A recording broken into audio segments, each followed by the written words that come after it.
Bonjour, je suis Céline Blondelot, thérapeute EFT et PTT, c'est-à-dire la variante de l'EFT par le dessin. Avant d'aborder le sujet de la conférence, je vais déjà prendre le temps de me présenter à vous. J'ai toujours eu la fibre à vouloir m'occuper des autres, à les comprendre, à comprendre leurs ressentis, leurs émotions. Et en même temps, parallèlement à ça, je me sentais comme une boule de flipper, jamais à ma place, jamais comprise.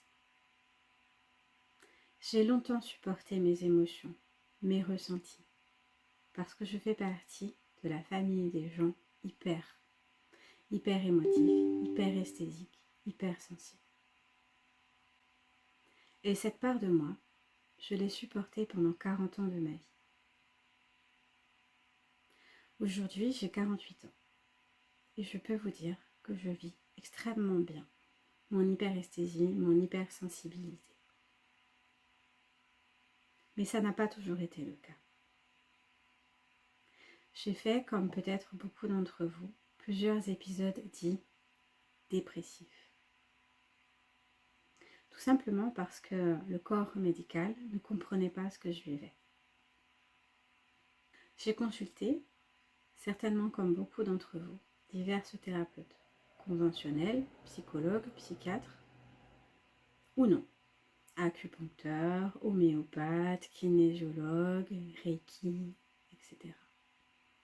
Si la plupart m'ont aidé sur mon chemin, au moins à ne pas tomber, c'est seulement en découvrant l'EFT à mes 40 ans que j'ai enfin pu déposer mes valises et m'accorder avec tout ce que je suis aujourd'hui. J'ai fait 2 ans d'EFT avec une collègue qui était ma thérapeute à l'époque pour vraiment tout poser. Et au bout de ces 2 ans, je me souviens très bien de ce jour-là, je lui ai dit, tu sais, je sais enfin ce que je veux faire. Je sais enfin comment je peux aider les autres. Il faut que je fasse de l'EFT. Et ma collègue de l'époque de me répondre, Céline, vas-y, forme-toi parce que vraiment, les séances qu'on a fait ensemble étaient extraordinaires. Tu as quelque chose, forme-toi. Mais au-delà d'être thérapeute et hyper émotive, hyper sensible, hyper émotionnelle, qui je suis?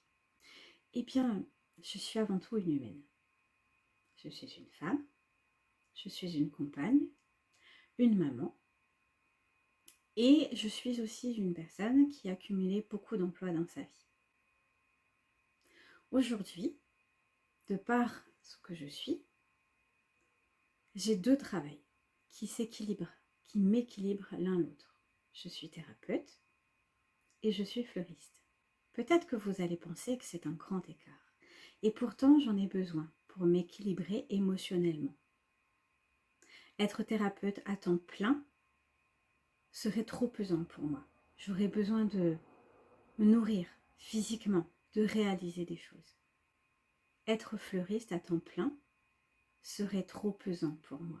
J'aurais besoin de quelque chose de plus subtil pour me nourrir émotionnellement, pour nourrir mon esprit. Beaucoup de gens sont étonnés que je cumule ces 2 travails. Et pourtant, c'est ce qui me convient aujourd'hui. Peut-être que certaines d'entre vous vont se reconnaître dans ce choix-là, de dire mais oui, moi aussi j'ai besoin d'avoir 2 choses. Il est vrai que c'est assez particulier. Surtout d'assumer ce choix, puisque beaucoup de femmes cumulent plusieurs emplois, mais par nécessité et pas par choix. Et pourtant, cela peut très bien vous convenir. En tout cas, moi, j'ai trouvé mon équilibre comme ça. Aujourd'hui, je vais vous parler des préjugés sociétaux qui peuvent faire naître, réveiller ou nourrir le syndrome de l'imposteur chez la femme auto-entrepreneuse. Mais avant de commencer, je vais vous définir ce que moi j'entends par les préjugés sociétaux. Les préjugés sociétaux, c'est l'ensemble des pensées, des actions, des façons d'être inconscientes de la société vis-à-vis d'une personne qui essaye de faire quelque chose de différent que la société n'a pas l'habitude. Les préjugés sociétaux sont la plupart du temps inconscients dans la tête des gens. Que ce soit des personnes qui vous sont proches, votre propre famille, votre propre conjoint, vos parents, vos enfants, ou que ce soit des personnes qui ne vous connaissent pas du tout, ni de nom, ni de vue, mais qui vont déjà avoir des pensées sur ce que vous avez le droit de faire ou pas, ce qui peut fonctionner ou pas. Il est important de bien prendre en compte que les préjugés sociétaux, pour la plupart, ne sont pas conscients, même s'ils tendent à être conscientisés depuis que l'on en parle plus souvent. Pourquoi il est important de comprendre ça? Parce que c'est un peu comme un programme qui tourne en cache sur un ordinateur. Il tourne de façon automatique. Et tant que vous n'avez pas mis le doigt dessus, il est difficile pour vous d'agir. Mais vous ne pouvez pas en vouloir à l'ordinateur de lancer un programme automatique si ça a été conçu comme ça au départ. Nous sommes tous et toutes atteints de préjugés sociétaux. Ayez-en conscience. Aujourd'hui, nous allons parler des préjugés sociétaux pour la femme entrepreneuse, mais des préjugés sociétaux, on en a pour tout. On en est tous atteints. On en a tous, dans différentes sphères de notre vie. Vous aussi, parfois, vous avez des préjugés sociétaux. Ayez-en conscience pour éviter toute rancœur, tout jugement vis-à-vis de l'autre. Tous et toutes, nous sommes atteints de préjugés sociétaux. Aujourd'hui, on va essayer d'étudier les préjugés sociétaux pour les femmes entrepreneuses afin que vous puissiez ensuite vous détacher de ça et agir dessus. La moyenne d'âge des femmes auto-entrepreneuses est de 42 ans. La proportion des femmes qui voudraient devenir auto-entrepreneuses est de 48%. Les femmes auto-entrepreneuses le deviennent relativement tard. On a déjà un passé de personnes actives dans la société professionnelle avant. Quand je parle de personnes auto-entrepreneuses, c'est vraiment des personnes qui vont créer leur emploi dès le départ. Il y a aussi les femmes travailleuses indépendantes. Et dans ces femmes-là, on va avoir tout ce qui est esthéticienne, coiffeuse, celles qui tiennent un magasin. Mais pour elles, le chemin est déjà plus facile et plus tracé. C'est plus conventionnel. Donc là, aujourd'hui, dans ce que je vais vous parler, je vais plutôt me concentrer sur les femmes auto-entrepreneuses qui créent de toutes pièces leur emploi sans avoir forcément pignon sur rue, sans avoir un magasin, sans avoir quelque chose qui est déjà reconnu par la société comme étant un travail pouvant relever de la femme. Avant d'étudier les préjugés sociétaux, on va déjà regarder quelles sont les préoccupations des femmes pour devenir chef d'entreprise, parce que ces préoccupations-là sont différentes de celles des hommes. Pour une femme, se lancer dans l'entrepreneuriat, c'est signe d'émancipation, de réalisation, d'autonomie et d'indépendance. Les femmes qui souhaitent entreprendre aujourd'hui le font pour 4 grands objectifs. Le premier, c'est sortir d'une situation précaire d'emploi et de ressources financières. Pour sortir de ce cercle-là, qui ne leur convient pas, beaucoup d'entre elles choisissent de créer leur propre emploi. Rappelez-vous que pendant la Seconde Guerre mondiale, les femmes se sont retrouvées à la tête des entreprises de leur mari. C'est elles qui ont pris les commandes pour faire subsister les entreprises. Et elles se sont très bien débrouillées. Mais au retour de la guerre, Il a fallu qu'elle laisse la place aux hommes qui étaient revenus. Il a fallu qu'elles reprennent leur place de femme au foyer, de maîtresse de maison.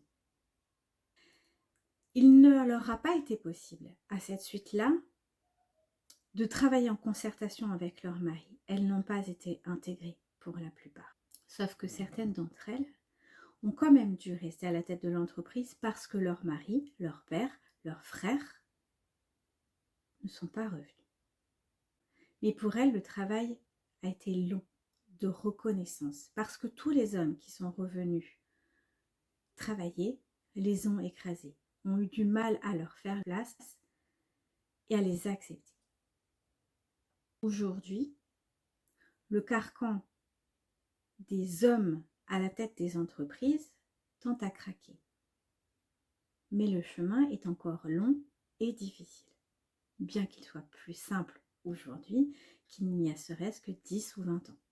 Et ce chemin est encore long et difficile tout simplement parce qu'il y a encore en nous, dans la société et dans chaque individu, des préjugés sociétaux. Et c'est ce que nous allons voir ensemble. Le premier frein à l'entrepreneuriat des femmes est leur accessibilité au financement et à l'argent. À projet identique, une femme aura beaucoup moins de chances d'être soutenue par des créanciers qu'un homme. Ce qui va donner le préjugé suivant, que l'on pourrait tourner ainsi: le projet sera trop fragile s'il est porté par une femme. Ce qui va amener une pensée chez la femme auto-entrepreneuse: on ne me suivra pas financièrement si mon projet est trop important parce que je suis une femme. En conséquence, une femme qui va porter un projet qui aurait besoin de financement, son entreprise sera sous-capitalisée. Et pour certaines, le projet fonctionnera moins bien, justement parce qu'elle aurait eu besoin d'avoir plus de soutien financier pour bien démarrer son entreprise. Son entreprise va donc moins bien fonctionner et cela va donc alimenter le préjugé de départ qui est: un projet porté par une femme est beaucoup trop fragile. Mais en réalité, c'est simplement parce qu'on ne lui a pas donné les chances équivalentes qu'un homme aurait eues. Le deuxième frein à l'entrepreneuriat des femmes, c'est le sentiment d'être illégitime ou le sentiment de la société que cette femme est illégitime. Pourquoi? Il peut y avoir déjà un manque d'études au départ. Peut-être qu'on n'a pas fait d'études poussées, peut-être qu'on s'est arrêté au brevet, peut-être qu'on s'est arrêté au bac. Mais là où un homme saura faire en autodidacte, pour une femme, ce sera un peu moins bien vu. Ensuite, il y a aussi le retour à une vie plus active après avoir élevé les enfants. Il est possible qu'une femme se soit consacrée à son foyer et mis en pause sa carrière. Ou ait continué à travailler, mais en faisant des petits boulots, justement pour pouvoir être disponible pour sa famille. Mais quand on a fait plusieurs années de caisse, de ménage, il est difficile de se sentir légitime en disant « je veux devenir chef d'entreprise ». Il est difficile aussi pour les autres, pour la société, d'accorder du crédit à cette femme qui veut monter son entreprise alors qu'elle n'a été que secrétaire, caissière, femme de ménage, petite main, assistante maternelle, et j'en passe. Il y a aussi toutes ces femmes qui font appel à leur intuition pour monter leur entreprise. Mais ça, la société a du mal avec ça. Il faut du concret, il faut des chiffres. Et pourtant, l'intuition est une source de réussite extraordinaire. Mais pour convaincre les financiers, pour convaincre les partenaires, l'intuition, c'est compliqué. En conséquence, la femme qui va créer son auto-entreprise va douter d'elle. Et l'entourage va douter d'elle. Et comme l'entourage doute d'elle, elle doute d'elle. Et comme elle doute d'elle, l'entourage doute d'elle. Le serpent se mord la queue. D'autant qu'arrive le troisième frein, et pas des moindres non plus, la charge mentale de la femme et de la ménagère. Pour un homme qui souhaite monter son entreprise, la plupart du temps, sa femme va gérer l'intendance, va prendre sur elle, va gérer les courses, le ménage, les enfants, les rendez-vous avec la famille, les amis, va tenir le planning, va lui rappeler les dates importantes. Elle va gérer aussi parfois les ressources du foyer et parfois même l'administratif, la compta, les prises de contact. Et cela semble naturel à la société. Une femme est rarement remerciée d'avoir mis entre parenthèses sa vie professionnelle pour avoir soutenu son conjoint. Mais il est rare d'avoir l'exemple inverse, où un homme a accepté de mettre entre parenthèses sa carrière, a accepté de rentrer plus tôt pour s'occuper des enfants, a accepté de prendre sur lui pour faire le ménage, les courses, l'administratif, pendant que sa femme créait sa propre entreprise. Encore aujourd'hui, si vous pensez à ça, vous verrez que vous aurez tendance à admirer un homme qui fait ça. Oh, tu en as de la chance d'avoir ton mari, ton conjoint qui t'aide et qui fait tout ça pour toi. Alors qu'une femme qui le fait, personne ne viendra lui dire « Dis donc, il en a de la chance que tu sois là. C'est chouette, sans toi, il n'y serait pas arrivé. » En conséquence, une femme qui sent que son conjoint n'est pas prêt à passer ce cap va avoir tendance à s'auto-limiter dans la création de son entreprise parce qu'elle peut ressentir que ça va être beaucoup trop pour elle de gérer déjà tout ce qu'elle gère depuis tout le temps, la famille, le ménage, les enfants, les relations extra-familiales et l'entreprise. Ça va être trop. À un moment, mentalement, ce sera trop. Donc comme ça, elle ne peut pas le diminuer. Elle va automatiquement revoir la jauge du travail qu'elle pourrait faire pour son entreprise plus bas pour pouvoir gérer l'ensemble. Et donc, au lieu de voir loin réussite, possibilité, elle va s'auto-limiter. Ce qui va amener des pensées de ce type. En tant que femme, je vais limiter mes ambitions quant à la réussite de mon entreprise parce que je ne vais pas réussir à tout gérer. Ça va être trop. Ou alors, je ne peux pas me consacrer totalement, mentalement à mon entreprise parce qu'il faut aussi que je pense à tout le reste. Et je n'y arriverai pas toute seule. C'est sur moi que repose le bien-être, le bon déroulement de toute ma vie familiale et de la vie familiale de ma famille. C'est à moi de gérer tout ça. Et donc, je ne peux pas être totalement libre mentalement pour mon entreprise. Ce qui nous amène au quatrième frein, le manque de soutien. Mais c'est un manque de soutien général de la part du conjoint, de la part des parents, autant femmes que hommes, de la part des frères et sœurs, de la part des beaux-frères et des belles-sœurs, de la part des amis et de la part de la société en général. Une femme entrepreneuse, une femme qui a un projet, doit souvent batailler seule pendant plusieurs années pour prouver que son idée est viable, qu'elle est capable, qu'elle a les capacités. Ce n'est que quand ça commence à marcher, que les gens autour d'elle commencent à lui dire « Ah, finalement, tu avais raison, finalement, tu as bien fait de ne pas lâcher. » Et c'est qu'à ce moment-là qu'on commence à leur dire « Bravo, c'est bien, tu as réussi, on est fiers de toi. » Mais pendant les premières années, la femme doit faire part d'une ténacité et d'une énergie personnelle souvent très forte pour ne pas lâcher ce qu'elle sent au fond d'elle juste et viable. Certaines femmes arrive à rentrer dans des réseaux de femmes entrepreneurs. Ces réseaux-là sont très importants parce qu'ils permettent un soutien de femme à femme. Peu importe leurs niveaux sociaux d'ailleurs et leur niveau de travail. C'est là-dedans qu'elles vont trouver la force et le réseau et les adresses pour avancer. Mais toutes les femmes n'arrivent pas à trouver des réseaux comme ça autour d'elles ou n'osent pas y accéder. Le préjugé sociétal qu'on pourrait avoir autour de ça, de la part donc de l'entourage de l'entrepreneuse, ça va être son idée, ça ne marchera pas.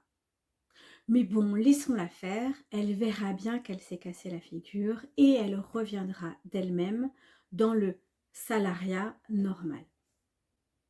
Donc en gros, c'est on dit rien, on peut lui dire mais est-ce que tu es sûre, est-ce que ça va marcher, est-ce que tu vas y arriver?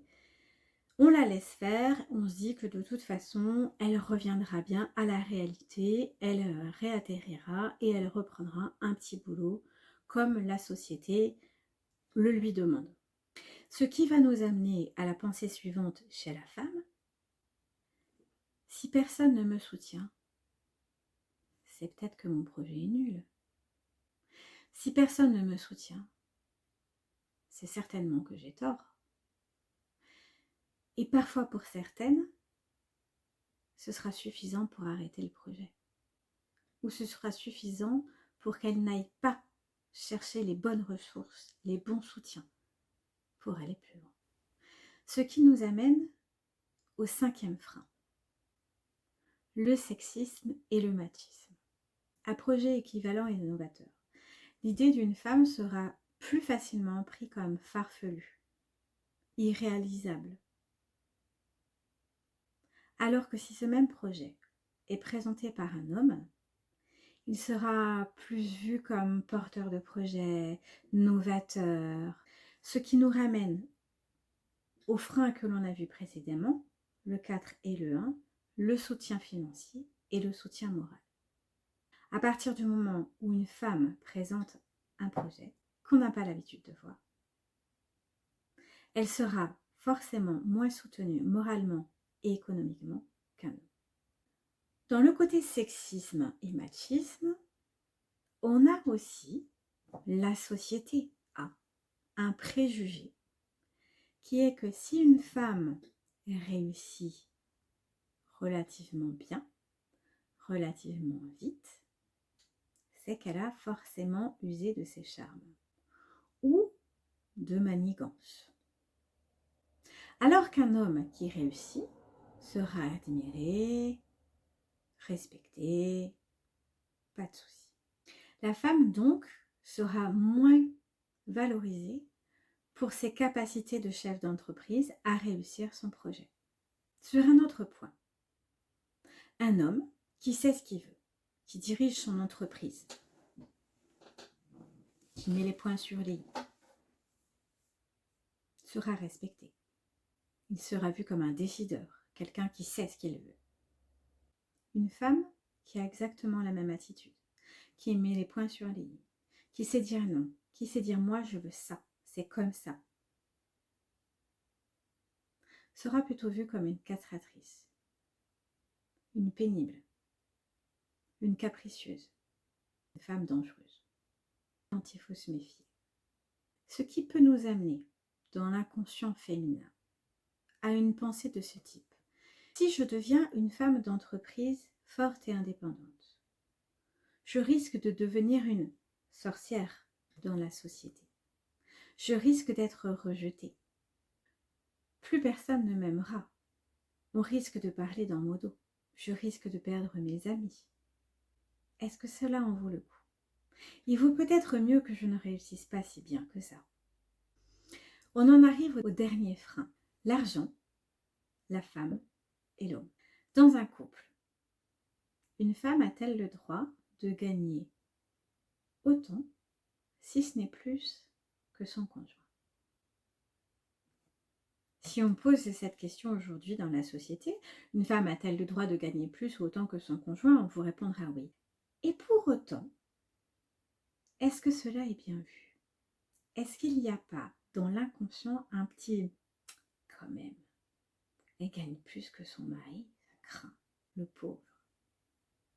Il y a son mari, mais il y a aussi une femme peut-elle gagner plus que son frère, plus que son père, que son oncle, que son cousin. Tout dépend la relation, si c'est une cellule familiale resserrée ou très éloignée.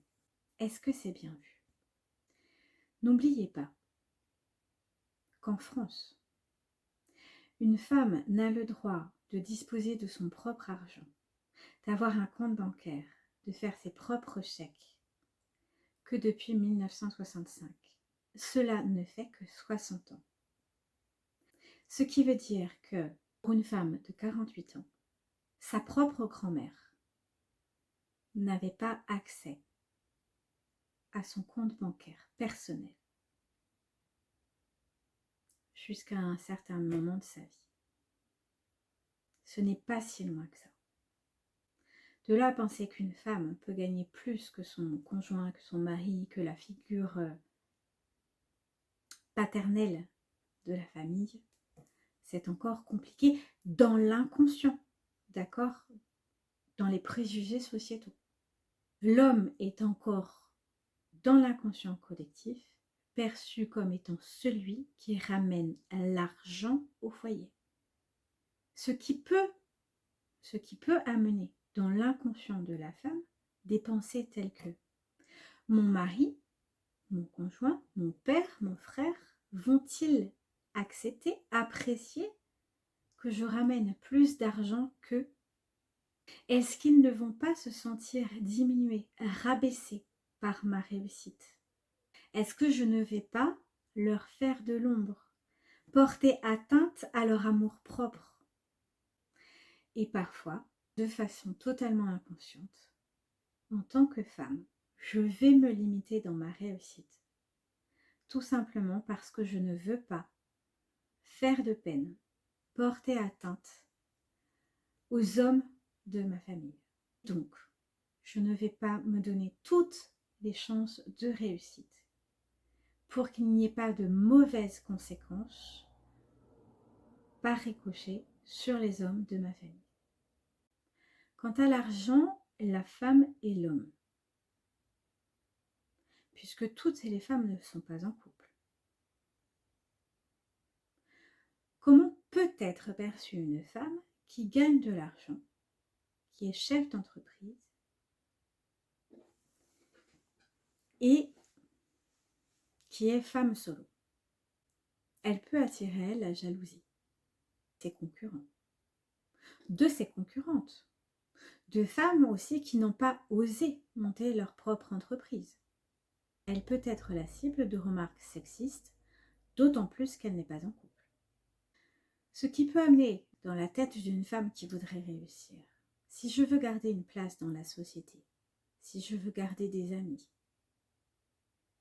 il vaut peut-être mieux que je ne sois pas une grande chef d'entreprise, parce qu'on va me jalouser, parce qu'on va parler dans mon dos.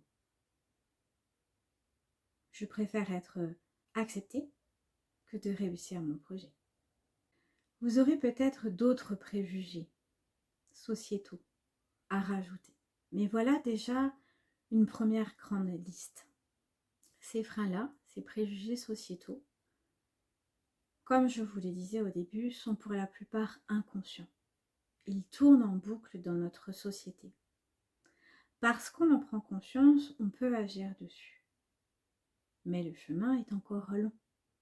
L'important pour vous et moi, femmes chefs d'entreprise, c'est d'en prendre conscience et de prendre conscience que cela nourrit notre syndrome de l'imposteur. Je ne peux pas, je n'ai pas le droit, je ne suis pas légitime. Parce que par mes agissements, il va y avoir des conséquences néfastes sur les autres. Mais vous n'êtes pas responsable du fait que si vous gagnez bien votre vie, votre conjoint, votre frère, votre père va se sentir rabaissé. C'est à lui de travailler sur ce problème-là, pas à vous. Vous n'êtes pas responsable du fait que si vous gagnez bien votre vie en tant que femme chef d'entreprise et qu'une camarade, une amie n'a pas osé monter sa boîte, elle soit jalouse. c'est son problème. Il est important pour chacune d'entre vous de reprendre tous ces freins et de regarder lesquels sont les plus actifs chez vous pour pouvoir ensuite travailler dessus et lever des barrières. En bonus à cette conférence, je vais vous proposer un PDF qui vous permettra d'aller étudier ces freins et de regarder lesquels sont les plus actifs et comment les travailler. Cependant, n'oubliez pas que travailler tout seul, de soi à soi, est relativement difficile. Parce qu'on a du mal à se regarder soi-même dans une glace. On a du mal à se poser les bonnes questions et à oser poser les bonnes réponses. Il est relativement facile de se mentir à soi-même. Si malgré le PDF que je vous propose, vous sentez des résistances, n'hésitez pas à faire appel à un thérapeute qui vous aidera à aller rapidement et efficacement au fond du problème. Il en va de votre réussite et de votre épanouissement. Parfois, 1 à 2 séances suffisent. Avant de conclure cette conférence, je vais vous proposer une ronde que nous allons travailler ensemble. Je vais vous inviter déjà à vous détendre. Détendre l'ensemble de votre corps, ça veut dire quoi? Délasser toutes vos articulations, en commençant par la première qu'on oublie bien souvent, la mâchoire. N'hésitez pas à rôter, bâiller, péter en lâchant complètement. Je sais, la société trouve que c'est pas très beau et pourtant ça fait énormément de bien quand on est tout seul, donc accordez-vous de le faire. Ensuite, le son du bâillement va vous masser les cordes vocales et là aussi, vous avez des tensions qui lâchent. Donc, délassez-vous. Le cou, les épaules, les coudes, les poignets, le dos. Pensez bien à votre bassin, là où beaucoup de tensions restent bloquées. Pensez à la tête des fémurs. Pour commencer, je voudrais que vous réfléchissiez à la phrase suivante. Les préjugés sociétaux m'impactent dans mon entrepreneuriat. À combien cette phrase est-elle vraie pour vous sur 10? Les préjugés sociétaux m'impactent dans mon entrepreneuriat. Notez sur une feuille à combien cette phrase vous impacte sur 10. Ensuite, peut-être en fermant les yeux, si cela est plus facile pour vous, vous allez observer comment votre corps réagit à cette phrase. Les préjugés sociétaux m'impactent dans mon entrepreneuriat. Regardez quelles zones de votre corps réagissent, se crispent, se tendent. Peut-être que ce sera dans la gorge, peut-être ce sera l'estomac, les intestins, les mains, les mâchoires. Regardez comment ça vibre chez vous et notez-le. Enfin, regardez quelle émotion arrive à vous, quel ressenti vous avez. Quand vous vous répétez cette phrase, les préjugés sociétaux m'impactent dans mon entrepreneuriat. Avez-vous un fond de colère, une pointe d'agacement, une petite tristesse, l'envie de, comme moi quand j'ai réfléchi à cette phrase, l'envie de casser des assiettes? Est-ce que ça vous agace? Prenez le temps, mettez en pause éventuellement, notez, revenez en arrière, réécoutez cette phrase. Les préjugés sociétaux m'impactent dans mon entrepreneuriat. Qu'est-ce que ça m'amène comme émotion, comme ressenti? Qu'est-ce que j'ai envie de faire avec cette phrase? Notez-le. Même si les préjugés sociétaux m'impactent dans mon entrepreneuriat, je m'accepte totalement et complètement. Avec le fait que ces préjugés sociétaux m'impactent.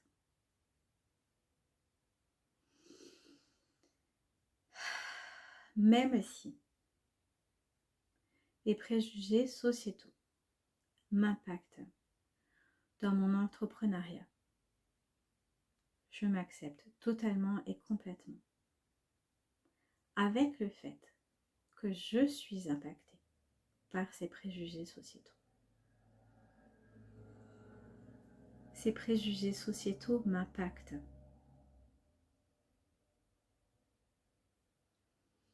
Je me sens touchée par ces préjugés sociétaux. Ces préjugés sociétaux me touchent.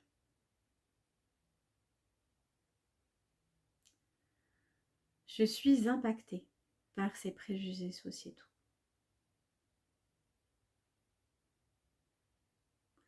Ces préjugés ont un impact sur moi.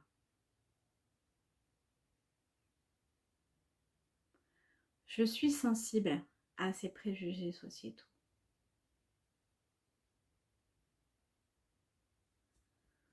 Ces préjugés sociétaux m'impactent. Je suis sensible à ces préjugés sociétaux. Ces préjugés sociétaux m'impactent. Oh, comme je vous le disais, si un bâillement, un rouimpé vient, surtout laissez-les partir. Et là, je vous invite à nouveau à vous détendre de la tête aux pieds, toutes les articulations. Donc, vous faites les mouvements qui vous vont bien à vous. Pensez bien à la mâchoire, les épaules, les coudes, les doigts, toute la colonne vertébrale, le bassin, faites-le tourner, levez-vous si c'est nécessaire. Bougez les têtes des fémurs dans vos hanches, les genoux, les chevilles. Ce que je vous fais faire là n'est pas enseigné en EFT. Ce que je vous fais faire là, c'est ce que moi j'ai observé sur moi pendant 2 ans, pendant que j'ai fait ma thérapie, et ce que j'observe aussi quand je reçois mes clients. Et je note qu'il y a une différence quand on fait ou pas ces étirements, ces délassements. Donc je vous propose de les faire. Maintenant, vous les faites ou pas, c'est vous qui voyez. Si vous avez un peu d'eau, buvez.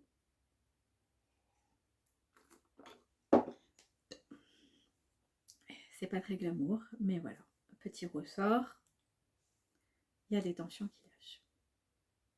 Reprenez la phrase. Les préjugés sociétaux m'impactent dans mon entrepreneuriat. À combien cette phrase est-elle vraie sur 10? J'ai fait cet exercice sur moi hier. Sur 10, j'étais à 4. Et ça n'a pas bougé. Je suis restée à 4. C'est pas grave. Observez maintenant dans votre corps comment ça réagit, cette phrase. Les préjugés sociétaux m'impactent dans mon entrepreneuriat. Est-ce que c'est exactement les mêmes ressentis en tout point? Est-ce que ça a tendance à lâcher, diminuer? Pour moi, c'est ce qui a été le cas. J'avais des tensions dans les dents, les mains serrées et envie de casser des assiettes. La tension dans les dents a eu tendance à diminuer. Les poings étaient beaucoup moins serrés. Donc prenez le temps d'observer ça. Ensuite, redites-vous cette phrase. Les préjugés sociétaux m'impactent dans mon entrepreneuriat. Et observez vos émotions, vos ressentis cette fois. Comment sont-ils? Sont-ils plus forts, moins forts? Est-ce exactement les mêmes mots que vous mettriez dessus? Par exemple, j'avais noté que cette phrase m'agaçait et que j'avais envie de casser des assiettes. Après la première ronde, j'étais un peu moins agacée et j'avais plus envie de casser les assiettes. J'avais envie de les avoir dans la main, mais en aucun cas de les lâcher. Comment c'est pour vous? Il n'y a pas que la note sur 10 qui est importante, il y a le ressenti physique et les pensées, le ressenti émotionnel.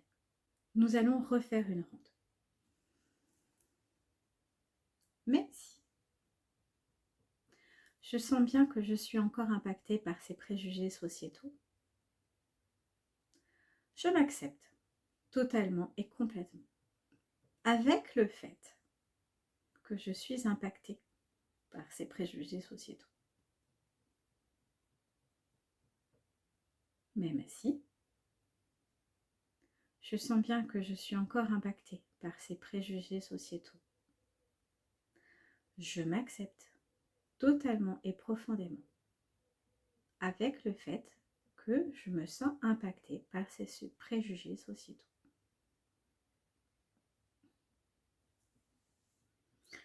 Je me sens impactée par ces préjugés sociétaux. Ils existent, ces préjugés.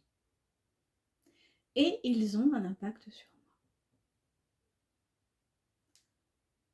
Je me sens impactée par ces préjugés sociétaux. Là, vous pouvez mettre un peu les mots que vous voulez. Je me sens freinée par ces préjugés sociétaux. Je me sens enfermée par ces préjugés sociétaux. Quels sont les mots que vous voudriez mettre? Comment vous vous sentez avec ces préjugés sociétaux? Je me sens diminuée par ces préjugés sociétaux. Je me sens entravée.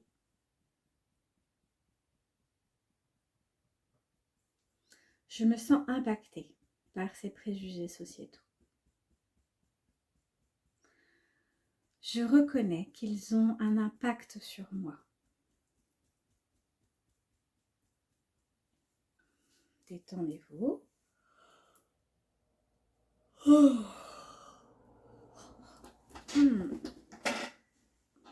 Bougez bien le bassin, j'insiste. Les genoux, les chevilles, les doigts de pied. Buvez un peu.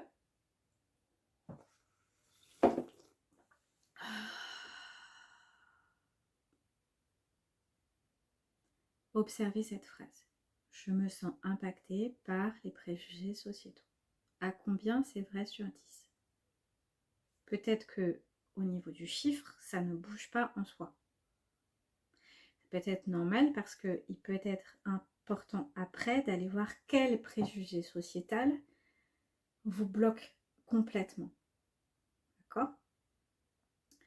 Maintenant, allez voir aussi comment vous le ressentez de cette phrase. Je me sens impactée par les préjugés sociétaux. Notez-le. Par exemple, moi, quand je l'ai fait hier, j'avais plus la sensation d'avoir des assiettes dans les mains, d'avoir envie de les casser, mais j'avais plutôt l'envie de me redresser, de me remonter les manches et de me mettre au travail pour que ces préjugés sociétaux ne m'impactent plus. Quant à l'agacement, je sentais qu'il y avait une pointe et c'était plus froid, plus détendu. Je savais qu'elle était là et qu'il fallait que j'agisse dessus. Celles qui ont besoin, vous pouvez remettre peut-être cette vidéo en arrière pour refaire le travail. Et dans ce cas-là, vous mettez, même si je me sens encore un peu, je sens que ça me touche, ces préjugés sociétaux sur mon entrepreneuriat.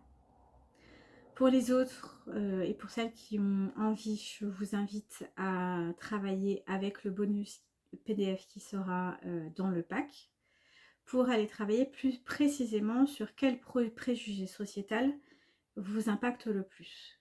Et ceci, ce sera aussi en fonction de votre propre histoire familiale, l'histoire aussi de vos grands-mères, vos sœurs, vos parents, en fonction du lieu où vous vivez. Les préjugés sociétaux ne sont pas exactement les mêmes si vous êtes en grande ville, à la campagne, si vous êtes dans le sud de la France, dans le nord, dans un pays étranger. Tout va dépendre aussi de pas mal de choses, ce qui fait que pour certaines, un préjugé financier sera plus important qu'un soutien moral et psychologique, par exemple. Et parfois inversement. Dans tous les cas, je vous souhaite de réussir votre entreprise et surtout de vous épanouir.